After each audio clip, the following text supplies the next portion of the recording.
Welcome back guys. कैसे हो आप सभी? अच्छे हो ना? बहुत बढ़िया। मैं भी बहुत अच्छा हूँ। आज के हम टॉपिक में हम कुछ नया डिस्कस करने वाले हैं, हम कुछ नया सोचने वाले हैं। मैं चाहता हूँ कि आपको हर एक टॉपिक का एक एक्स्ट्रा फील दूँ, आपको उस बात को अच्छे से समझाऊँ ताकि आप समझे कि भाई यहाँ पर क्या हो रहा है, ये क्यों हो रहा है। आज के टॉपिक में हम निकालने वाले हैं पोटेंशियल एनर्जी। हमेशा की तरह हम यहाँ पर भी पोटेंशियल एनर्जी निकालने वाले हैं और हमें पता है पोटेंशियल एनर्जी कैसे बढ़ती है।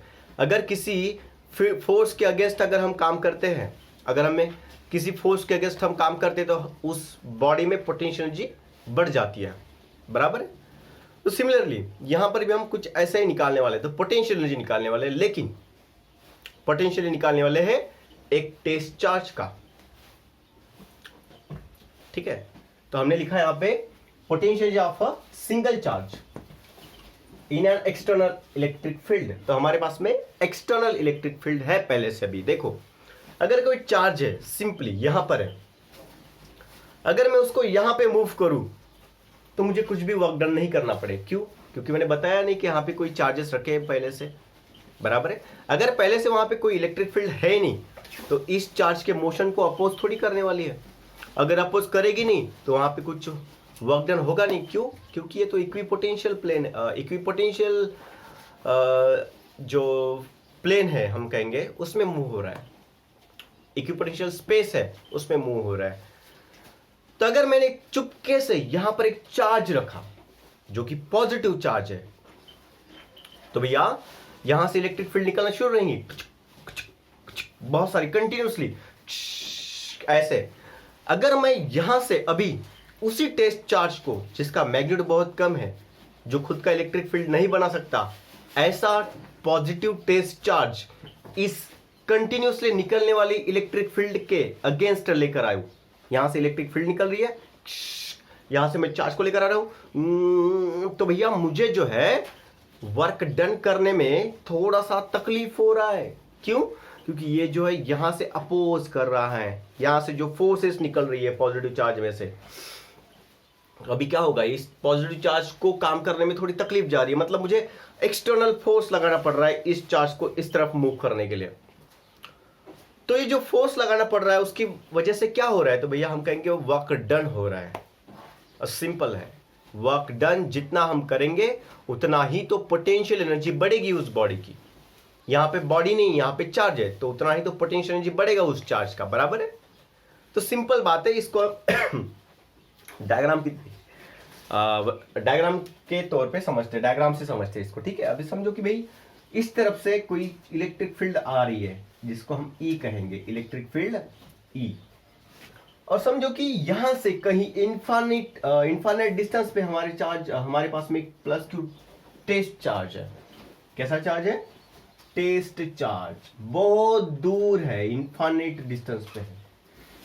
वहां से हम लोग उस चार्ज को कहीं इस इलेक्ट्रिक फील्ड में लेकर आने वाले हैं, और इस इलेक्ट्रिक फील्ड में जब जहां पर लेकर आएंगे उसका पोजीशन समझो ये है, उस प्लेस को हम ए बोलेंगे। तो जब हम इन्फिनिटी से यहां पर लाएंगे तो भैया यहां पे इलेक्ट्रिक फील्ड होने के कारण इस फोर्स को लाने में थोड़ी दिक्कत होगी, ताकत लगानी पड़ेगी। तो अगर ये चार्ज है, ये प्लस क्यू चार्ज, इसको जब मैं यहां पे ऐसा मूव करूंगा तो जब मैं इसको दबाऊंगा, इस चार्ज को इस तरफ लेकर आऊंगा, तो यहां से इलेक्ट्रिक फील्ड जिसके कारण एक इलेक्ट्रोस्टैटिक फोर्स पैदा होगा, उस इलेक्ट्रोस्टैटिक फोर्स के अगेंस्ट मुझे काम करना पड़ेगा। और भैया हमें पता है इस फोर्स को अगर मुझे निगोशिएट करना है, इस चार्ज को यहां पर लाना है, तो मुझे इसके लिए एक्स्ट्रा फोर्स की जरूरत पड़ेगी और मुझे वर्क डन करना पड़ेगा। वर्क डन जितना हम करेंगे उतना ही इस टेस्ट चार्ज का पोटेंशियल एनर्जी बढ़ेगा। ठीक है, तो हम उस चार्ज को यहां पर लाने वाले हैं। तो एक सिंपल सी बात है, यहां पे मैंने कुछ थ्योरी लिखा है जो मैंने अभी बोला, तो पूरा डिटेल में यहां पर आपको दिखेगा डायग्राम में, और यहां पर भी। तो सबसे पहले यहां पे प्रेजेंस किसका है, तो external electric field already exist, यहां पर ऑलरेडी एग्जिस्ट है, यहां पे पूरा इलेक्ट्रिक फील्ड प्रेजेंट है किसी चार्ज के कारण। Due to external field, due to external source, मतलब इलेक्ट्रिक चार्ज के कारण, वहां पे एक्सटर्नल सोर्स के कारण we knows the electric field वहां पे कितना होगा और पोटेंशियल, इलेक्ट्रिक पोटेंशियल कितना होगा, लेकिन कहां पे, एट अ स्पेसिफाइड पोजीशन। ठीक है, किसी एक स्पेसिफिक पोजीशन के लिए हम बता सकते हैं कि भैया यहां पर कितना इलेक्ट्रिक पोटेंशियल होगा। फिर वी आर ब्रिंगिंग, ठीक है ना, we are bringing a small charge, कैसा charge, a small charge plus q, जिसको हम टेस्ट चार्ज बोले, ये from infinity to a given point, from infinity to a given point a. समझो कि वो जो गिवन पॉइंट है वो किसी आर दूरी पर है।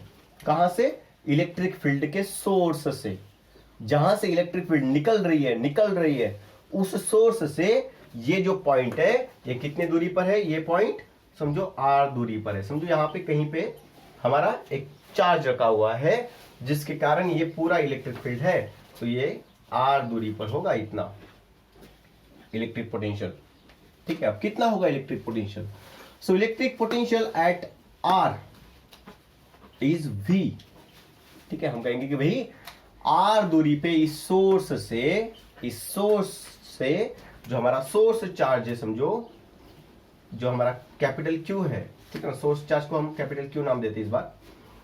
तो इस चार्ज से आर दूरी पर, यानी कि इस पोजीशन पे कितना इलेक्ट्रिक पोटेंशियल होगा, V ऑफ आर। मतलब V ऑफ आर का मतलब क्या होता है कि भैया V पोटेंशियल होगा उस आर दूरी पे। ठीक है, और क्या क्या है, तो और है वर्क डन।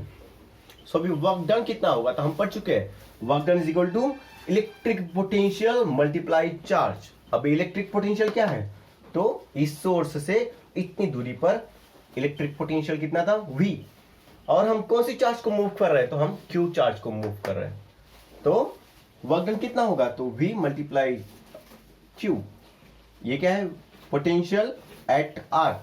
ठीक है, V, और ये रहेगा, ये मल्टीप्लाई में नहीं है, ये हम कहेंगे कि भाई पोटेंशियल है एट R, इस पोजीशन R दूरी पे चार्ज से इतना पोटेंशियल है। सो Q एक चार्ज है जो हम इन्फिनिटी से ला रहे हैं, तो भैया वर्क डन कितना होगा, सो Q multiply V of R। तो इतना पोटेंशियल एनर्जी भी उतना ही बढ़ेगा, क्योंकि हम पढ़ चुके हैं कि भैया potential energy is equal to work done. So इतना आसान था बेटा ये टॉपिक, QV। सो बहुत ही आसान और बहुत ही सिंपल टॉपिक था। पोटेंशियल एनर्जी कितना मिला हमें, एक टेस्ट चार्ज के लिए, एक चार्ज के लिए potential energy in an external field, ये पहले से यहाँ पे फील्ड प्रेजेंट है और वहां पे पोटेंशियल एनर्जी कितनी है, तो V, यानी कि पोटेंशियल जिस पॉइंट पे ला रहे हैं हम उस इन्फिनिटी से चार्ज को, इस जगह पर कितना पोटेंशियल है इस एक्सटर्नल फील्ड का इनटू दैट चार्ज, तो ये हो गया वर्क डन। सिंपल। हम टॉपिक पढ़ने वाले हैं उसका आगे का पोर्शन है और इसमें पढ़ने वाले हैं अगेन पोटेंशियल एनर्जी। लेकिन भैया ये पोटेंशियल एनर्जी जो है ये अभी हम दो चार्ज के लिए लेकर करने वाले हैं, दो चार्ज। तो कैसे, मान लेते यहां पे पहले से कोई एक्सटर्नल सोर्स प्रेजेंट है, क्या प्रेजेंट है, एक्सटर्नल सोर्स प्रेजेंट है, इसमें से इलेक्ट्रिक फील्ड कंटिन्यूसली निकल रही है, कंटिन्यूसली निकल रही है।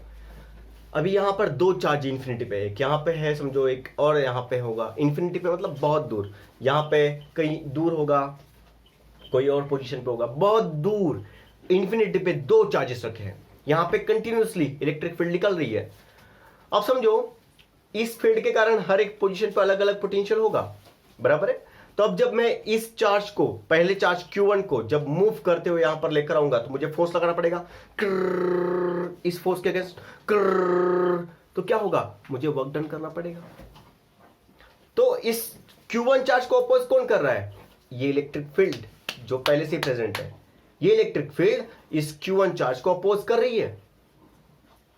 लेकिन अभी मजे की बात तो यह है कि यहां पे पहले से इलेक्ट्रिक फील्ड थी एक्सटर्नल वाली, अब हमने एक चार्ज ला के रख दिया यहां पे, तो भैया एक्सटर्नल फील्ड इसकी वाली और ये चार्ज Q1 इसकी वाली भी एक्सटर्नल फील्ड अभी निकलेंगे यहां से। ठीक है, अभी क्या होगा, देखो ये दोनों एक्सटर्नल फील्ड है, इलेक्ट्रिक फील्ड। अभी ये जो और एक Q2 नाम का चार्ज है उसको मैं लेकर आने वाला हूं, जब लेकर आऊंगा तो क्या होगा, इन दोनों चार्ज के कारण जो इलेक्ट्रोस्टैटिक फोर्स बनेगी वो अभी दोनों को अपोज करके लाना पड़ेगा, तो मुझे ज्यादा का वर्क डन करना पड़ेगा। मतलब मैंने ये बताया पहले से इलेक्ट्रिक फील्ड प्रेजेंट थी, तो मैंने Q1 चार्ज को लेकर आया, तो इसको मुझे सिर्फ इस इलेक्ट्रिक फील्ड के अगेंस्ट काम करने के लिए बोला है, ठीक है ना। तो मैं इस चार्ज को जब यहां पर लेकर आऊंगा तो मुझे सिर्फ और सिर्फ इस इलेक्ट्रिक फील्ड के अगेंस्ट काम करना पड़ेगा। अब मैंने देखो यहां पे एक चार्ज रखा लाके, ये पहले से इलेक्ट्रिक फील्ड प्रेजेंट थी, तो अभी दो इलेक्ट्रिक फील्ड पैदा होगी, एक चार्ज के कारण और एक पहले वाली। अब इन दोनों फील्ड के अगेंस्ट मुझे एक नया चार्ज लेकर आना है, तो मुझे अभी काम किसके अगेंस्ट करना पड़ेगा, एक पुरानी वाली इलेक्ट्रिक फील्ड और ये चार्ज वाली इलेक्ट्रिक फील्ड, ये दोनों का इलेक्ट्रिक फील्ड के अगेंस्ट मुझे अभी Q2 चार्ज को लाना पड़ेगा। तो अभी क्या होगा, मुझे एडिशनल वर्क डन करना पड़ेगा, और वो कितना होगा तो हमें देखना है वही। तो मुझे लगता है आपको बात समझ गए होंगी मैं क्या कहना चाहता हूं। भैया मेरे पास में पहले से इलेक्ट्रिक फील्ड पैदा थी, यहां पे प्रेजेंट थी, जिसको हम E बोलेंगे। क्या बोलेंगे, इलेक्ट्रिक फील्ड E बोलेंगे। अभी किसी इंफिनिटी पे कोई चार्ज Q1 रखा है, उसको मैं यहां पर लेकर आ रहा हूं। आप चाहो तो स्ट्रेट लाइन में लेकर आओ, आप घूमते घूमते लेकर आओ, कैसे भी लेकर आओ, लेकिन लाकर रखना है यहां पर इस Q1 चार्ज को। जब मैं लेकर आऊंगा तो भैया मुझे वर्क करना पड़ेगा इस इलेक्ट्रिक फील्ड के अगेंस्ट। तो हमें पता है पिछली बार हमने इसके पहले जो देखा कि भैया एक चार्ज को जब हम लेकर आ रहे थे तो उसके लिए कितना वो इलेक्ट्रिक फील्ड के अगेंस्ट काम किया था, मतलब वर्क डन कितना किया था, मतलब पोटेंशियल जी कितनी थी उसकी, तो वो थी इतनी।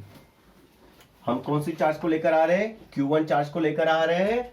कहां पे लेकर आ रहे हैं, R1 दूरी पे, समझो ये सोर्स है, इस सोर्स से ये जो डिस्टेंस है Q1 चार्ज को जब जहां पर लेकर आए वो है R1 डिस्टेंस। तो वहां पर कितना इलेक्ट्रिक पोटेंशियल होगा, V at R1, V potential होगा R1 डिस्टेंस पे, और एक Q1 से मल्टीप्लाई कर देंगे तो वो होगा work done in moving a Q1 charge.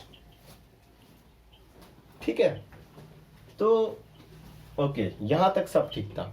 अभी देखो, अभी हमें Q2 चार्ज को लेकर आना है। हमने Q1 को लाके रख दिया, काम खत्म हो गया। अभी Q1 यहां पे रखा हुआ है, यहां पे रखा हमने Q1। अब हम Q2 को लेकर आने वाले हैं, Q2 इन्फिनिटी पे है। अभी हम कहीं यहां पर लेकर आ रहे हैं Q2 को, ये समझो कोई और पोजीशन है, यहाँ पे हमने Q2 रखा, यहाँ पर भी इलेक्ट्रिक फील्ड प्रेजेंट है यार, ऐसा नहीं है यहाँ पर लाइन दिखा है तो नहीं, ये पूरा इलेक्ट्रिक फील्ड ही है समझो। तो अभी हमने पहले से यहाँ पे Q1 था, कौन था, Q1 चार्ज यहाँ पे था।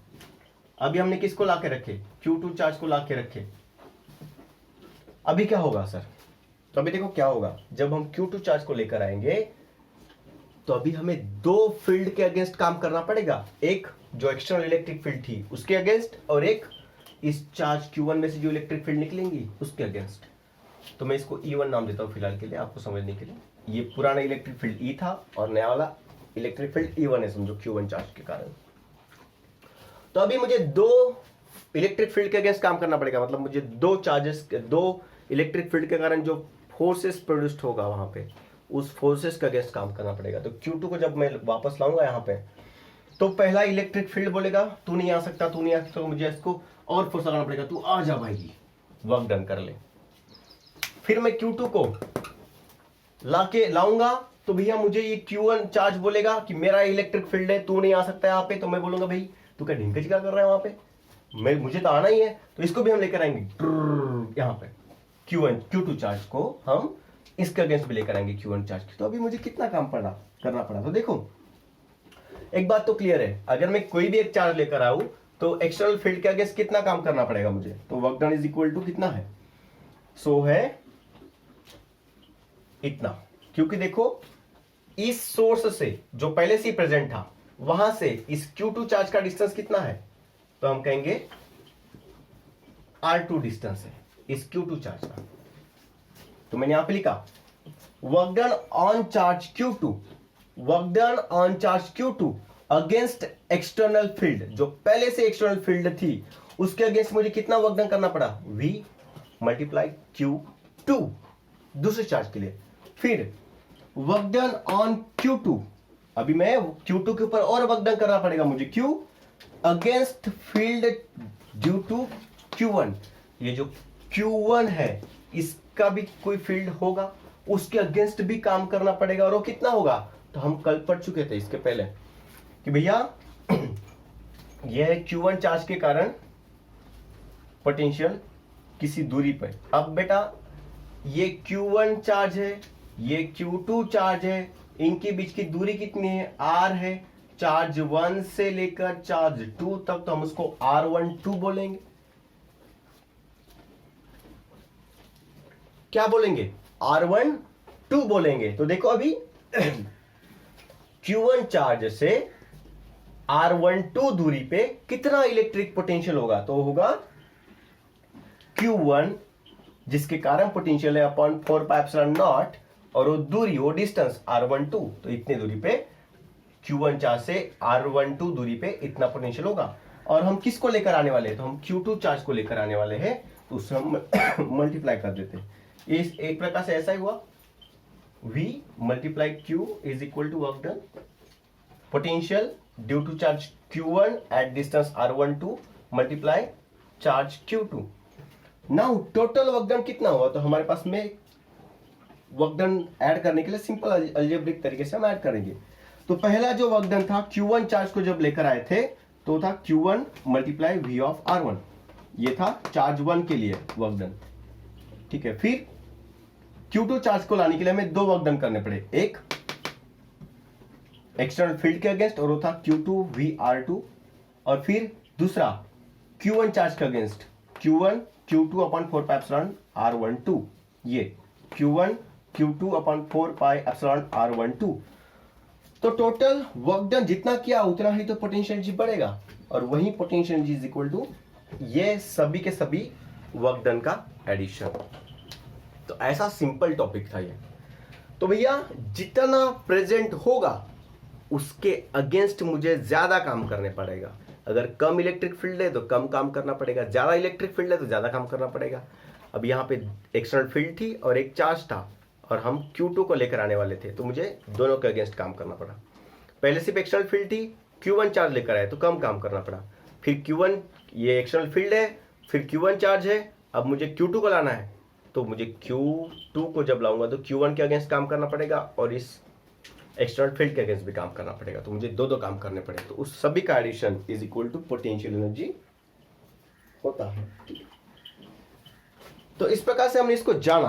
अभी हम करने वाले एक प्यारा सा नन्ना सा न्यूमेरिकल। तो चलिए न्यूमेरिकल सॉल्व करते हैं। न्यूमेरिकल है पेज नंबर 198 का। ठीक है, तो न्यूमेरिकल देखो कैसा है, एकदम सिंपल है कि भैया न्यूमेरिकल में हमारे पास में दो चार्ज है, दोनों के दोनों इक्वल चार्ज है, दोनों के दोनों इक्वल चार्ज है, सेम चार्ज है। तो समझो एक चार्ज यहां पर है और एक चार्ज कहीं इन्फिनिटी पे है, और वहां से हम लोग उस चार्ज को मूव करते हुए दोनों में इतनी दूरी रहे वहां तक लेकर आए। दूरी कितनी थी दोनों में? 30 सेंटीमीटर। ठीक है, यहां पे लिखा होगा शायद 30 सेंटीमीटर। मतलब मेरे पास में एक चार्ज यहां पे रखा है जिसका वैल्यू है 3 × 5 और वहां पर हम कोई चार्ज है इंफिनिटी पे जिसका वैल्यू है 3 × 5 कूलम, वहां से हम मूव करते हुए लेकर आ रहे हैं यहां पर, समझो यहां पर लेकर आए ये चार्ज, और इन दोनों में दूरी कितनी है? तो भैया 30 सेंटीमीटर की। ऐसी पोजीशन पे हमें लाके रखना है उस इंफिनिटी वाले चार्ज को। समझे, हमारे पास में एक चार्ज पहले से यहां पे रखा है समझो, और दूसरा चार्ज इंफिनिटी से हम लेकर आने वाले हैं यहां पर, और हम ऐसी जगह रखेंगे वो दूसरे चार्ज को ताकि पहले चार्ज और दूसरे चार्ज में 30 सेंटीमीटर का डिस्टेंस बने।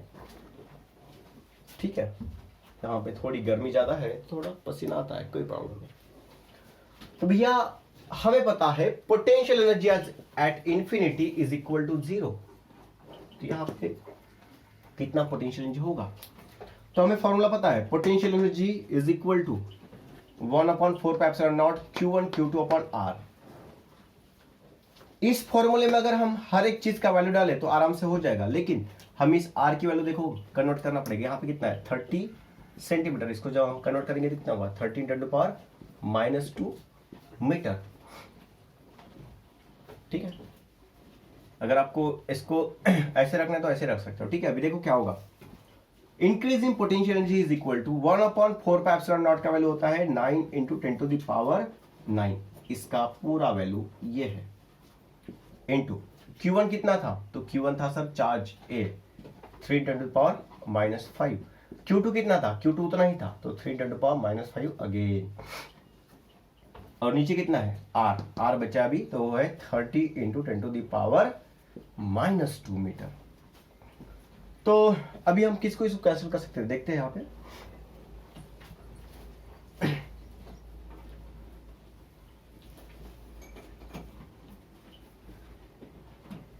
चलो देखते हैं यहां पे